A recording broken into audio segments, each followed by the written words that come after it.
ఈశాయ నమః. భగీరథుని యొక్క తపఫలంగా భువికి దిగి వచ్చిన గంగమ్మ గౌతమ మహర్షి తపఫలితంగా దక్షిణాదిలో గోదావరిగా ప్రవహిస్తుందని మీకు తెలుసా? అవును, గోదావరి స్వయంగా గంగమ్మే. రామావతారం కంటే పూర్వము గౌతమ మహర్షి అహల్య సహితంగా సహ్యాద్రి పర్వత శ్రేణుల్లోని బ్రహ్మగిరి సమీపంలో తపోమయ జీవితాన్ని గడుపుతున్న సమయంలో దేశంలో భయంకరమైన క్షామం ఏర్పడి లోకం అల్లాడిపోసాగింది. అది చూసిన చలించిన గౌతమ మహర్షి లోకక్షేమం కోసం కఠోర తపస్సు చేసి వరుణదేవుని ప్రసన్నం చేసుకుని వర్షాలు కురిపించమని ప్రార్థించారు. దానికి వరుణుడు, మహర్షి, సామూహిక ప్రారంధం వల్ల ఏర్పడ్డ ఈ కరువుని కాలబద్ధుడైన నేను మీరు కోరుకున్నట్టుగా కాలాన్ని అతిక్రమించి వర్షాలైతే కురిపించలేను గాని మీ తపస్సు వ్యర్థం కాకూడదు కాబట్టి ఇంకేదైనా వరం కోరుకోండి అన్నాడు. అప్పుడు గౌతమ మహర్షి హస్తపరిమాణంలో ఒక గుంటను తవ్వి దానిలో అక్షయ జలాలను నింపమని కోరుకున్నారు. సంతోషించిన వరుణుడు మహర్షి కోరిన విధంగా ఆ కుండంలో అక్షయ జలాలను నింపాడు. గౌతమ మహర్షి సామాన్యుడు కాదు సుమా.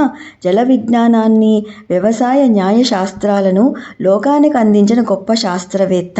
అటువంటి గౌతమ మహర్షి తన అమోఘ మేధస్సుతో కుండంలోని అక్షయ జలాల సహాయంతో వ్యవసాయం చేసి రకరకాల ధాన్యాలను, ఆహార పదార్థాలను వండించటమే కాదు, యజ్ఞయాగాది క్రతువుల ద్వారా దేవతలను కూడా తృప్తిపరుస్తున్నారు.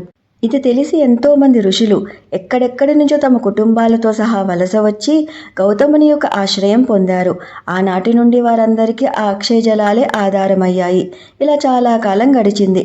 కొంతకాలానికి అహల్య గౌతముల యొక్క కీర్తిని చూసి ఓర్వలేని ఋషుల భార్యలు అసూయ ద్వేషాలతో రగిలిపోతూ సూటిపోటి మాటలతో వారి మనస్సును నొచ్చుకునేలా ప్రవర్తించసాగారు.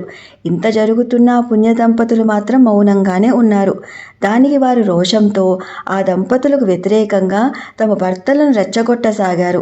దానివల్ల ఆ ఋషులంతా ముందు వెనక ఆలోచించకుండా గణపతి హోమం ద్వారా గణేశుని ప్రసన్నం చేసుకుని గౌతముణ్ణి ఇక్కడి నుంచి పంపించటానికి సహాయం చేయమని ఏకంగా గణపతినే కోరుకున్నారు. వినాశకాలే విపరీత బుద్ధి అంటే ఇదేనేమో.